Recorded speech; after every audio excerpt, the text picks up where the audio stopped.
लंबे वक्त के इंतजार के बाद अब रामलला अपनी जन्मस्थली पर विराजमान हो रहे हैं। 22 जनवरी को अयोध्या में राम मंदिर प्राण प्रतिष्ठा का समारोह आयोजित होगा।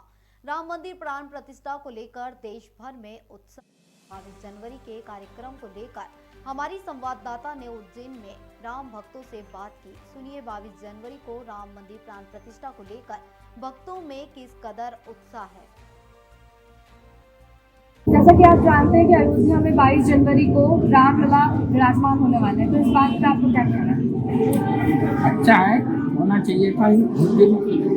लटका हुआ था ये कार्यक्रम सुना था, वो हो रहा है, बहुत अच्छा है। मोदी जी की जो है देन है, उन्होंने इस कार्यक्रम को कराया और सभी को इसके अंदर पार्टिसिपेट करना चाहिए, जिससे कि वो अच्छा और इसका प्रचार करके और लोगों को चाहिए कि अपने घरों के अंदर भी उसकी अच्छी तरह से माहौल इस प्रकार का बनाएं कि जिस प्रकार से अपन दिवाली और अन्य त्यौहार मनाते हैं उस प्रकार का त्यौहार ही मनाते हैं।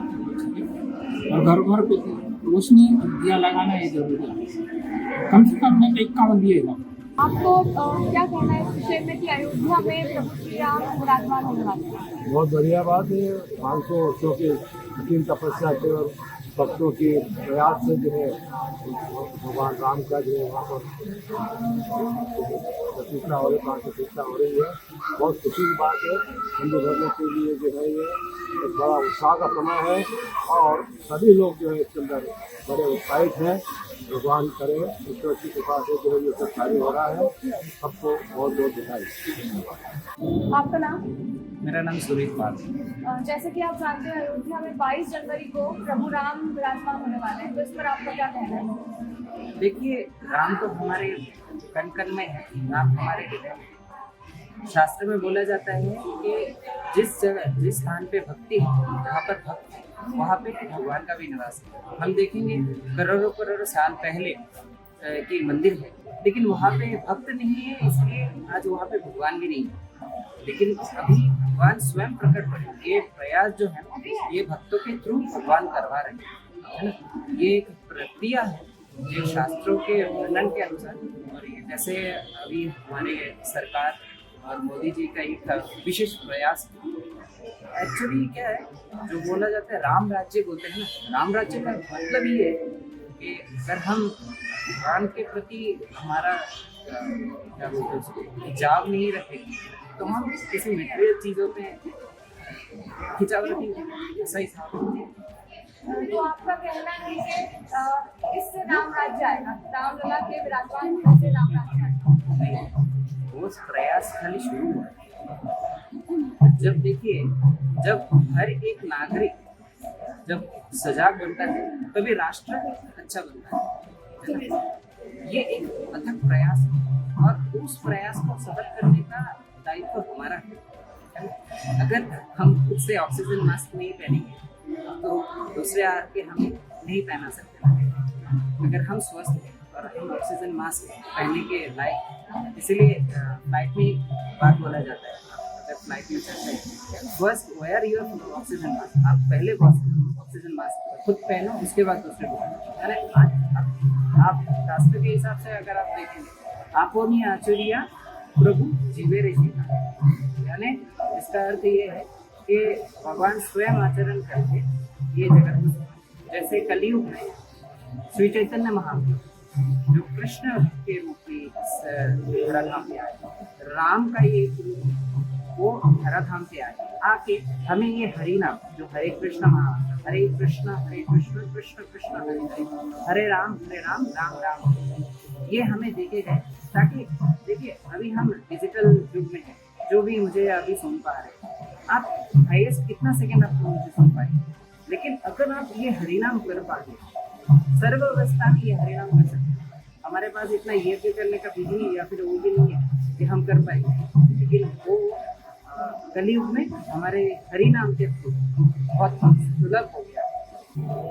हमें मोदी जी के ऊपर गर्व करना चाहिए कि इन्होंने हमारे वापिस हिंदुस्तान को सोने की चिड़िया बना दिया है। लोग बाहर जाकर के ढूंढते हैं कि सोने की चिड़िया मतलब उनमें अमेरिका में जाते हैं, लेकिन उनको ये नहीं पता कि हमारे हिंदुस्तान में ही एक ऐसा हमारे पास ग्रंथ है, भागवत का ग्रंथ है, जो हमारे पास है, लेकिन लोग दूसरे कंट्रियों में जा कर भी उसको ढूंढ रहे हैं। तो हम लोगों ने अभी जो राम मंदिर मोदी जी ने बनाया है, उसको हमें मोदी जी के ऊपर बहुत गर्व है और हम यही चाहते हैं कि हमारे देश को हमेशा ऐसा ही नेता मिलना चाहिए जो कम से कम अपने देश को जोड़ के रख रहा है, उसको बिखेर नहीं रहा है। अब जैसे आपने देखा है कि अलग अलग लोग हैं जो देश को तोड़ने में लगे हुए हैं, मोदी जी के पीछे पड़े हुए हैं कि ऐसा है, लेकिन ऐसा नहीं है। मोदी जी ने उज्जैन नगरी को देख लीजिए, काशी विश्वनाथ को देख लीजिए, अब राम मंदिर को आप देख लीजिए, इसके बाद अयोध्या का जैसे होगा, अयोध्या का अच्छा काम होगा। तो हम यही चाहेंगे कि जब तक भी मतलब मोदी जी हैं तब तक हमारा देश जितना हो सके तरक्की कर सकता है कर सके। और हमने 22 तारीख को ये संकल्प लिए कि हर घर में हम लोग घर घर जाकर के हम लोगों ने पीले चावल देंगे 21 तारीख को, और बोलेंगे कि 22 तारीख को आप लोग जितना भी हो अपने घरों में कम से कम 21, 51, 101 को लगाइए।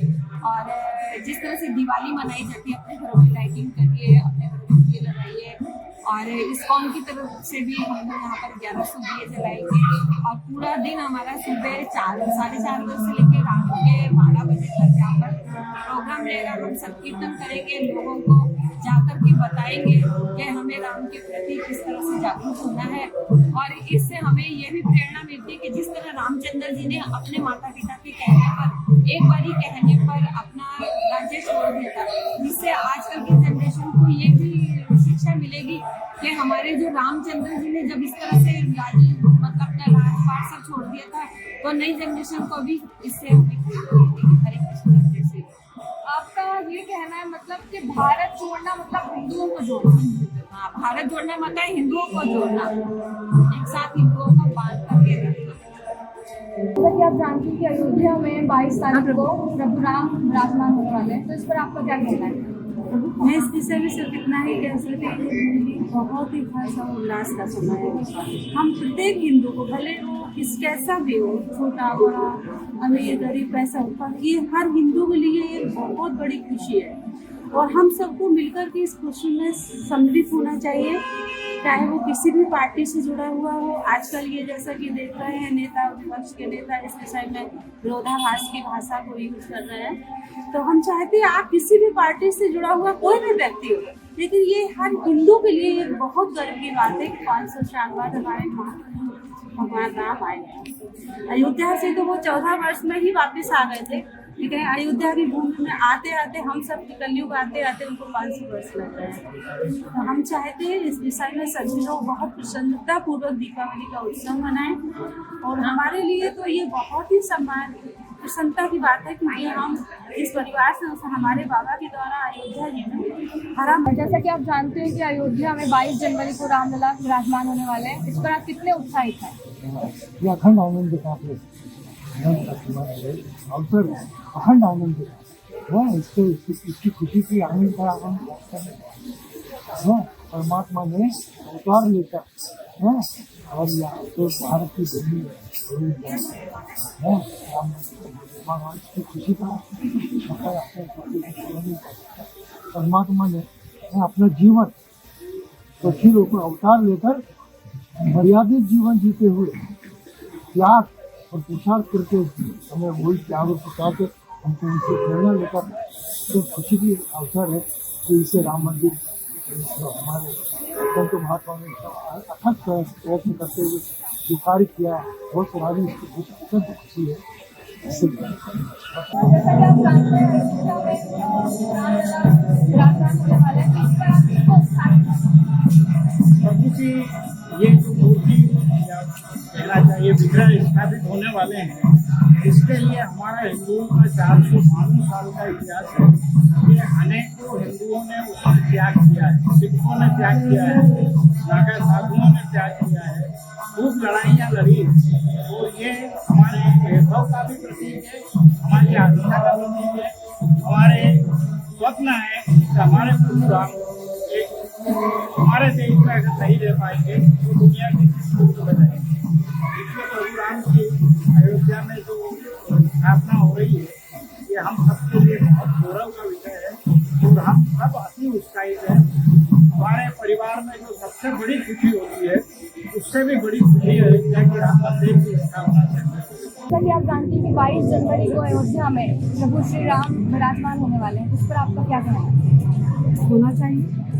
जैसे स्वतंत्रता हमारा जन्मसिद्ध अधिकार है, वैसे ही राम भी हमारे पूर्वजों की मेहनत से उसे पूरे देशवासियों को इसकी सम्मिलित होकर ये कार्यक्रम बड़े पैमाने पर मनाया जा रहा है, उसमें हम सब सहभागी हैं।